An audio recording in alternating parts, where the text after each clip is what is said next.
ತನ್ನ ಹಾಗೂ ತಂಗಿಯ ಮದುವೆಗಾಗಿ ಆತ ಹಗಲಿರುಳು ದುಡಿತಿದ್ದ. ಆದರೆ ಮದುವೆಗೆ ಹಣ ಕೇಳಿದ ವೇಳೆ ಬಾಸ್ ಹಣ ನೀಡದೆ ಸತಾಯಿಸಿದ್ದಾನೆ. ಒಂದೆಡೆ ಮನೆಯವರು ಮದುವೆಗೆ ಸಿದ್ಧತೆ ನಡೆಸಿದ್ದರು. ಬರಿಗೈಯಲ್ಲಿ ಮನೆಗೆ ಹೇಗೆ ಹೋಗುವುದು ಎನ್ನುವುದು ತಿಳಿಯದೆ ಚಿಂತಾಕ್ರಾಂತನಾದ ಯುವಕ ಮಾನಸಿಕ ಸ್ಥಿಮಿತವನ್ನೇ ಕಳೆದುಕೊಂಡು ಕಣ್ಣಿಗೆ ತೋಚಿದ ರೈಲನ್ನು ಹತ್ತಿಬಿಟ್ಟ.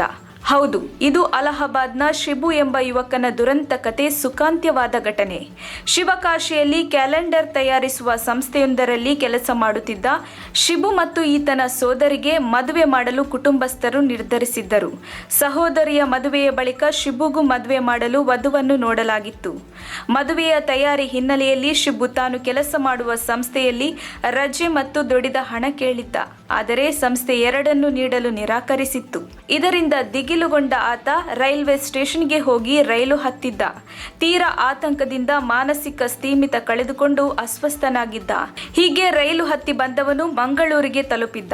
ಮಂಗಳೂರು ನಗರದಲ್ಲಿ ಸುಮಾರು 4 ದಿನಗಳಿಂದ ಮಾನಸಿಕ ಅಸ್ವಸ್ಥನಾಗಿ ಬೀದಿ ಬೀದಿ ಅಲೆಯುತ್ತಿದ್ದ ಈತನನ್ನು 2019 ಮೇ ತಿಂಗಳಲ್ಲಿ ನಿರ್ಗತಿಕರಿಗೆ ನೆರವಾಗುವ ನಗರದ ವೈಟ್ ಡೌಸ್ ಸಂಸ್ಥೆಯ ಕೊರಿನ್ ರಸ್ಕಿನ್ ಅವರು ಗಮನಿಸಿ ತಮ್ಮ ಸಂಸ್ಥೆಗೆ ಕರೆದುಕೊಂಡು ಬಂದು ಚಿಕಿತ್ಸೆ ನೀಡಿದ್ದರು. ಏಪ್ರಿಲ್ 26, 2019 ನಮಗೆ ಒಂದು ಕಾಲ್ ಬಂದಿದ್ದು ಒಂದು ಆ್ಯಕ್ಟಿವಿಸ್ಟಿಂದ ಜರಾಡಿ.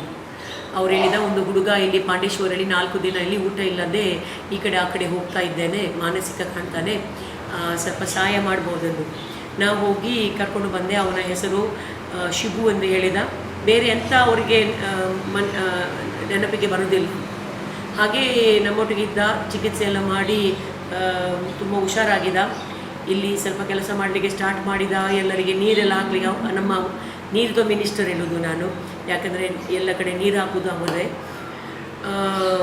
ಸ್ವಲ್ಪ ದಿನದಿಂದ ಅವರು ಮನೆಗೆ ಹೋಗಬೇಕು ಎಂದು ಹೇಳ್ತಿದ್ದ. ಕೊನೆಗೂ ಪತ್ತೆಯಾದ ವಿಳಾಸ ಮಂಗಳೂರಿನ ವೈಟ್ ಡೌಸ್ ಎಂಬ ಸಂಸ್ಥೆ ಶಿಬುಗೆ ಪುನರ್ಜನ್ಮ ನೀಡಿದೆ. ತಾನು ಯಾರು ಅನ್ನೋದೇ ತಿಳಿಯದೆ ರಸ್ತೆಯಲ್ಲಿ ಸುತ್ತಾಡುತ್ತಿದ್ದ ಯುವಕನಿಗೆ ಆಶ್ರಯ ನೀಡಿ ಆತನಿಗೆ ಸೂಕ್ತ ಚಿಕಿತ್ಸೆ ನೀಡಿ ಗುಣಪಡಿಸಿದೆ.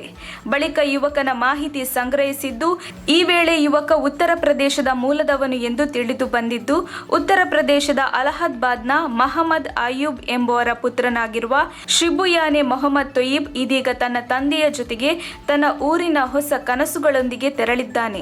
ಆರಂಭದಲ್ಲಿ ಈ ಯುವಕ ತನ್ನ ಹೆಸರು ಬಿಟ್ಟು ಬೇರೇನೂ ಹೇಳ್ತಿರಲಿಲ್ಲ. ಸುಮಾರು 3 ವರ್ಷದಿಂದ ಈತ ತನ್ನ ಹೆಸರು ಶಿಬು ಎಂಬುದನ್ನು ಬಿಟ್ಟು ಬೇರೇನೂ ಹೇಳುತ್ತಿರಲಿಲ್ಲ. ಇತ್ತೀಚೆಗೆ ಆತನಿಗೆ ತನ್ನ ನೆನಪಿನ ಶಕ್ತಿ ಮರಳಿ ಬಂದಿದ್ದು, ಅಲಹಾಬಾದ್ನಲ್ಲಿ ತಾನು ಕಲಿತ ಶಾಲೆಯ ಹೆಸರನ್ನು ಹೇಳಿದ್ದಾನೆ. ಅಸ್ಪಷ್ಟವಾಗಿದ್ದ ಅವನ ಶಾಲೆಯ ಹೆಸರನ್ನು ಹುಡುಕಿ ವೈಟ್ ಡೌಸ್ ಸಂಸ್ಥೆ ಮ್ಯಾನೇಜರ್ ಅವರು ದೂರವಾಣಿ ಮೂಲಕ ಶೋಧ ನಡೆಸಿದ್ದರು.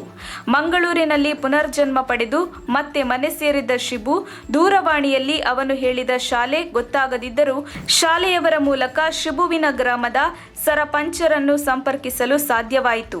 ಆ ಮೂಲಕ ಶಿಬುವಿನ ತಂದೆಯ ಮೊಬೈಲ್ ನಂಬರ್ ಪತ್ತೆಯಾಗಿತ್ತು. ತನ್ನ ಮಗ ಮಂಗಳೂರಿನಲ್ಲಿ ಇರುವ ವಿಚಾರ ತಿಳಿದ ಮೊಹಮ್ಮದ್ ಆಯೂಬ್ ಅವರು ಕೂಡಲೇ ಅಲಹಾಬಾದ್ ರೈಲ್ನಿಂದ ರೈಲು ಹತ್ತಿ ಮಂಗಳೂರಿಗೆ ಬಂದಿದ್ದಾರೆ. ಮೊಹಮ್ಮದ್ ಆಯೂಬ್ ಅವರು ಮಂಗಳೂರಿನಲ್ಲಿ ವೈಟ್ ಡೌಸ್ನಲ್ಲಿ ಮಗನನ್ನು ಕಂಡು ಶಿಬು ತನ್ನ ತಂದೆಯನ್ನು ಕಂಡು ಭಾವುಕರಾದರು. ಅಪ್ಪುಗೆಯೊಂದಿಗೆ ತಾವು ಕಳೆದುಕೊಂಡ ಕ್ಷಣಕ್ಕಾಗಿ ದುಃಖಪಟ್ಟರು. ಆತ್ಮೀಯತೆಯ ಈ ಕ್ಷಣ ಎಲ್ಲರ ಕಣ್ಣನ್ನು ತೇವಗೊಳಿಸಿತು.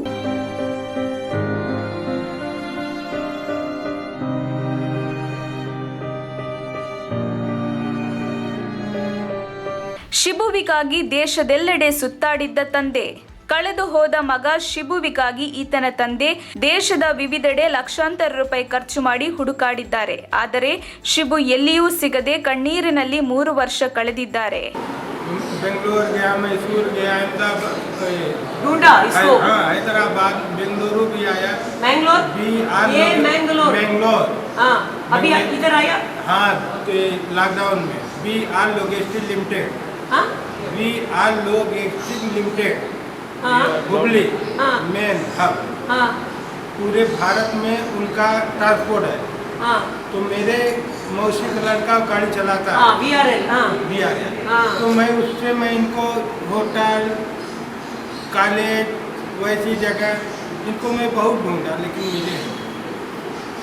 बहुत ढूंढा मैंने, कम से कम 2-2.5 लाख रुपए इनके हाँ, ढूंढने में खर्च किया, जो खाया पिया नहीं वाला। ये जब पैदा हुए थे मैम, जितने वजन थे उतना मेरा डाइट पैसा लगा के इनको जिंदा किया है। मेरे बच्चे होते थे 12 दिन 10 दिन बाद ख़त्म हो जाते। मेरे तीसरे बेटे हैं। ये तीसरे? हाँ, फिर तीसरे के बाद 3 और है, ये 4 और बेटे एक 3 है? अभी 4 हैं मैम इनको लेके। हाँ। एक बेटी 4 बेटा, इनको लेके 5 बच्चे मेरे हैं।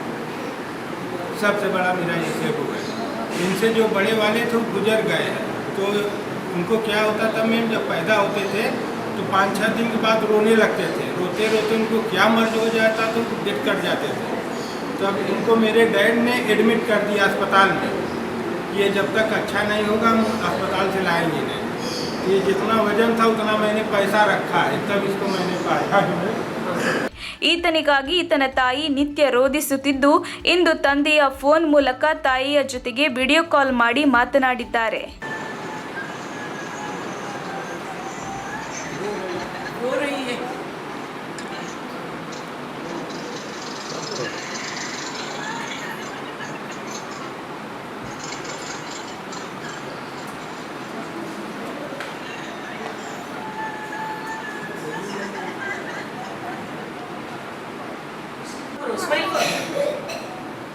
ಶಿಬು ವೈಟ್ ಹೌಸ್ನಲ್ಲಿ ಎಲ್ಲರೊಂದಿಗೆ ಆತ್ಮೀಯವಾಗಿ ಬೆರೆಯುತ್ತಿದ್ದ.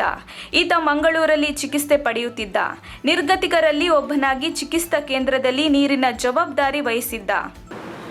ಆವಾಗ ನಮ್ಮ ಮ್ಯಾನೇಜರ್ ತುಂಬ ಕಷ್ಟಪಟ್ಟು ಅಲ್ಲೆಲ್ಲ ಅಲ್ಲಾಬಾದ್ ಹೇಳ್ತಿದ್ದ, ಅಲ್ಲೆಲ್ಲ ಸ್ಕೂಲೆಲ್ಲ ಹುಡುಕಿ ಯಾವುದೋ ಒಂದು ಸ್ಕೂಲಲ್ಲಿ ಅಲ್ಲಿ ಒಂದು ಒಳ್ಳೆ ಮನುಷ್ಯ ಸಿಕ್ಕಿದ. ಅವರು ಹೇಳಿದೆ ಅವರ ಊರು 16 ಕಿಲೋಮೀಟರ್ಸ್ ಅವೇ. ನಾವು ಸರ್ಪಂಚ್ ಹತ್ರ ಮಾತಾಡಿ ಅಲ್ಲಿ ಅವರು ಹುಡುಕಿ ಇವರು ಸಿಕ್ಕಿದ್ರು. ಅವರ ಸ್ಟೋರಿ ಹೀಗೆ, ಶಿಬು ಒಂದು ಕ್ಯಾಲೆಂಡರ್ ಅಂಗಡಿಯಲ್ಲಿ ಕೆಲಸ ಮಾಡ್ತಿದ್ದ. ಅವನ ಮದುವೆ ಫಿಕ್ಸ್ ಆಗಿದೆ, ತಂಗಿದು ಮದುವೆ ಫಿಕ್ಸ್ ಆಗಿದ್ದು. ಹಾಗೆ ಅವನು ಮತ್ತು ಅವರ ಫ್ರೆಂಡ್ ಮನೆಗೆ ಹೋಗಿದ ನಂತರ ಹಿಂದೆ ಶಿವಕಾಶಿಗೆ ಹೋಗುವಾಗ ಅಲ್ಲಿ ಬಾಸ್ ಹತ್ರ ಹಣ ಕೇಳಿದ ಮದುವೆಗೆ. ಅವರು ಕೊಡಲಿಲ್ಲ. ಅವರು ಅರ್ನ್ ಮಾಡಿರೋ ಹಣನೇ ಕೊಡಲಿಲ್ಲ. ಅವ್ರಿಗೆ ಇವರು ಮೋಸ ಮಾಡ್ತಾರೆ ಅನ್ನೋ ಗೊತ್ತಾಗಿದ್ದ ನಂತರ ಅವನು ಓಡಿ ಒಂದು ಟ್ರೈನ್ ಹತ್ತಿ ಅವನು ಎಲ್ಲಿ ಇಳಿದ ಅಂತ ಅವನಿಗೆ ಗೊತ್ತಿಲ್ಲ. ಅಲ್ಲಿಂದ ಅಲ್ಲಿ ಅವನ ತಲೆ ಹೋಗಿದ್ದು, ಎಲ್ಲಿ ಹೋಗಿದಂಗೆ ಅವನಿಗೆ ಗೊತ್ತಿಲ್ಲ. ಅಲ್ಲಿಂದ ಒಂದು 4 ದಿನ ನಡ್ಕೊಂಡು ಇಲ್ಲಿ ಬಂದರ ಹತ್ರ ಮುಟ್ಟಿದ, ಮಂಗಳೂರಲ್ಲಿ, ಅಹಮದಾಬಾದಿಂದ, ಶಿವಕಾಶಿಯಿಂದ. ಈಗ ಮಾತ್ರ ಅವರಿಗೆ ಗೊತ್ತಾಯಿತು ಅವರು ಮಂಗಳೂರಲ್ಲಿ ಇದ್ದಾರೆ. ಮತ್ತು ಅವರು ಸ್ವಲ್ಪ ಅಡ್ರೆಸ್ ಎಲ್ಲ ಕೊಟ್ಟು ಅವರ ತಂದೆ ಸಿಕ್ಕಿದ್ರು. ಈಗ ಗೊತ್ತು ತಂದೆ ಬಂದಿದ್ದಾರೆ. ತುಂಬ ಖುಷಿ.